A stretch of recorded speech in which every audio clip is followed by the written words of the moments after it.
A world-renowned artist whose work has been projected onto the Empire State Building and Sydney Opera House is based in Boulder County. And I've seen some of this artwork. It is really, really beautiful. But unfortunately, this week, Android Jones lost years of his work after a fire destroyed his studio. The cause of the fire hasn't been determined yet, but Denver 7's Colette Bordelon shows us the damage left behind and explains what Jones plans on doing next. Art books, drawing books, a lot of sketchbooks, a lot of things. In the ashes are 2 decades of work. Probably like some of the most helpless I've felt before. That Andrew Jones lived for. And we can see the papers, everything's still smoldering. When did the fire happen?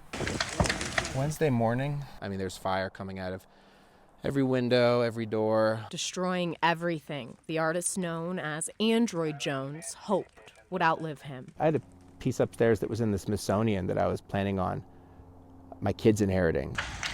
The best of the best was here, and when it burnt, I felt like part of me died. Talking with us from a stool that somehow survived. Sitting there right now, where you used to work, what 3 emotions are you feeling? Like the first day, a lot of shock, anger, depression. Because beyond the work and the tools and everything inside the barn. So yeah, first barn, 1975.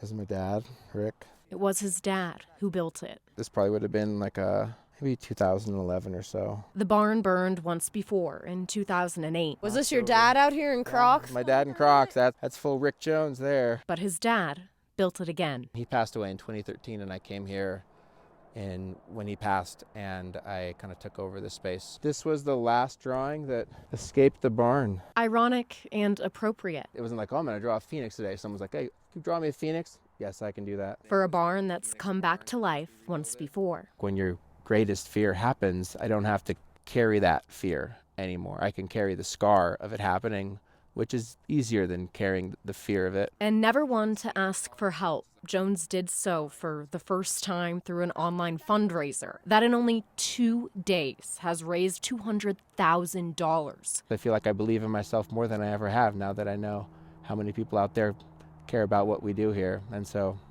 it's priceless. Even though I'm just surrounded by the smoldering toxic ashes of my dreams, I feel hope. Because what was lost in the fire? The part of me that was afraid to be vulnerable, like that part's in these ashes too. Shows Jones just how much he really has. Colette Bordelon, Denver 7.